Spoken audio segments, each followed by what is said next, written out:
இந்தியால கடல்ல கூட முத்தெடுத்துடலாம், ஆனா தக்கல் டிக்கெட் எடுக்கவே முடியாது. நீங்க லாகின் பண்ணி ரெடியா இருந்தா கூட 11 மணிக்கு டக்குன்னு ஹேங் ஆகும்.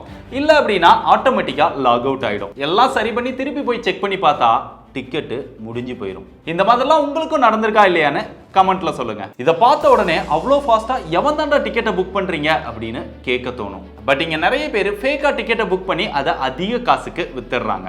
இதனால உண்மையாவே டிக்கெட் புக் பண்ணி டிராவல் பண்ணணும் அப்படின்னு நினைக்கிறவங்களுக்கு டிக்கெட் கிடைக்கிறதே இல்லை. இந்த மாதிரி ஃபேக் புக்கிங் எல்லாம் கண்ட்ரோல் பண்றதுக்காக இப்போ கவர்மெண்ட் புதுசா ஆதார் அத்தன்டிகேஷன் அப்படின்னு கொண்டு வர போறாங்க.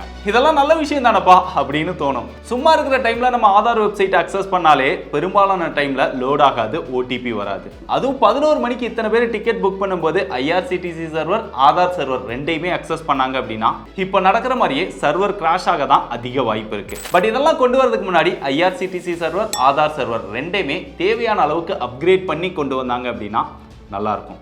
பட் நடக்கும்னு நீங்க நினைக்கிறீங்களா? கமெண்ட்ல சொல்லுங்க.